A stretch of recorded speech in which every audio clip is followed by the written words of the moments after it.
দেখেন বৃষ্টি কিন্তু সেরকম ভালোভাবে বোঝা যাচ্ছে না, আকাশটা অনেক পরিষ্কার।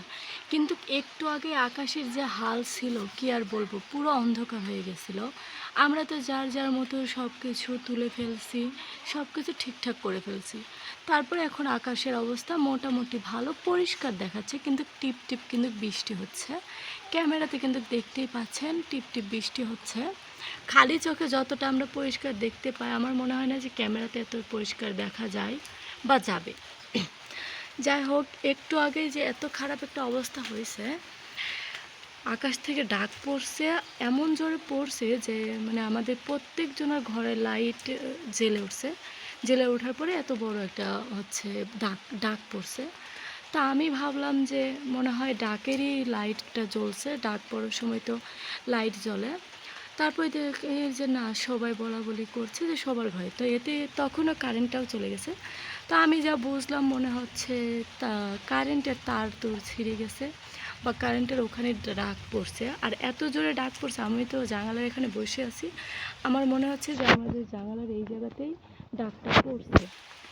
কিন্তু আসলে আমাদের এই জায়গাতে ডাক পড়ে নাই, পড়ছে এই আশেপাশে হয়তো বা কোথাও। আল্লাহ না করুক কোনো মানুষের গায়ে যাতে এগুলো না পড়ে, সব মানুষ যাতে ঠিক থাকে, সুস্থ সবল থাকে, সুরক্ষিত জায়গায় যেন থাকে, কারো উপর যাতে ডাক টোক না পড়ে। দেখেন পাতাগুলো এতই সুন্দর লাগছে, আমার আম্মু এগুলো লাগাইছে।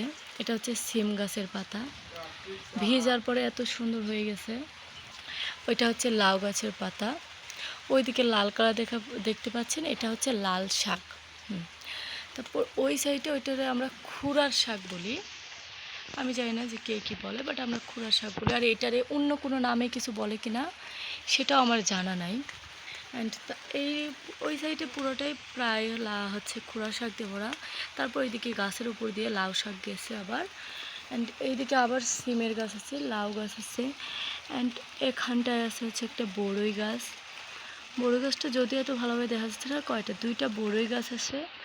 অ্যান্ড হচ্ছে এটা আমাদের সজনে গাছ। এইটুকের ভিতরে আমার আম্মু এত কিছু আবাদ করেছে। তারপর ওই সাইডে ওই যে দেখেন, এটা হচ্ছে পুঁই শাক, পুঁই শাকের গাছ। আরও তো বাড়ির সামনে আছেই, না থাকা নাই, বাড়ির সামনে আছে। তারপর পিছনে এইটুকু ফাঁকা জায়গা আমাদের আছে।